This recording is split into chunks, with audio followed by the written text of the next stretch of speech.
Здравейте! Днес ще ви покажа как да си направите собствен сървър на Minecraft. Първо отваряме Google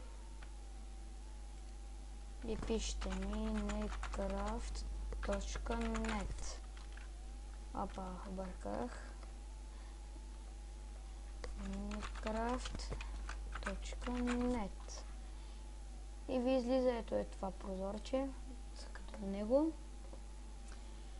Тук има където пише Download, цъкате там и аз ще изтегля това и нещо и ви го изтеглите, теглите го, така.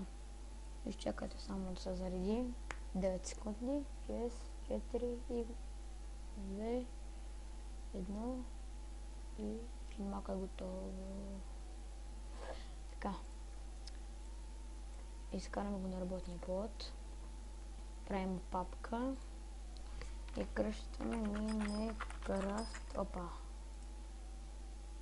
Именувай Minecraft сервер 1.4.5. Така.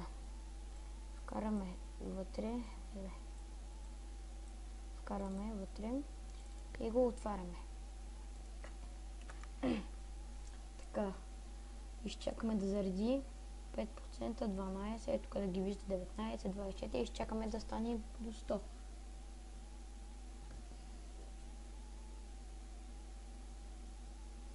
и 9, 75, 81, 89, 93. Така. Ето готово. И пишете стоп, да ви се запаметят промените. Така. А ако не ще се затвори, хикса и е готово. Изчакайте малко.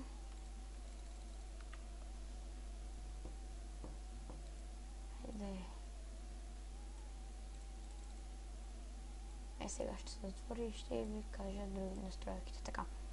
Първо влизате, поставяте IP. Ще ви покажа откъде да си сложите IP-то на вашия компютър. Ще ви кажа. Значи влизате в Google. Така. Отивате в CS. Чакай, тук не. Отивате в CS.bg info. Така. Най-отдолу пише. Сега ще ви кажа. Какъв е моя IP адрес? Ето го моя IP адрес, вашия може да е друг. Това е моя IP адрес. Така, влизаме и го поставяме. Постави. Значи, ще ви кажа настройките. Така, тук PvP е за дали мога да се бити, аз ще го сложа на фалсе. Така, Only Motor не. И тук е фалсе. Тук ще пише моето име.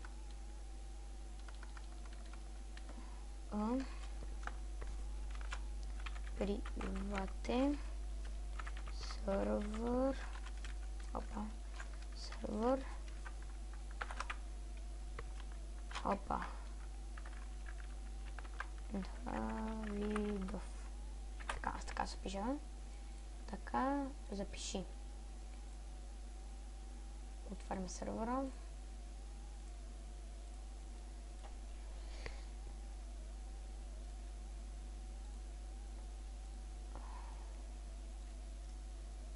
Така, зареди. Влезете в Minecraft. Ето Давидов. Сега ще трябва да ви спиши вашето име най-отдолу. Аз съм при много сървъри и ще ми спиши и пак моето име. Ще отворя Minecraft, нещо ми заби. Ще го отворя, може да е някаква грешка. Така да ви... Така. Сега би трябвало да ми зареди. Така, зареди ми. И ето ви сервер. Пишете приватен сервер Давидов, където ви казах. И ето ви сервера, готов е. И това беше от мене, дано съм ви помогнал. И до следващия път. Ще правя още много клипове за много неща. До следващия път.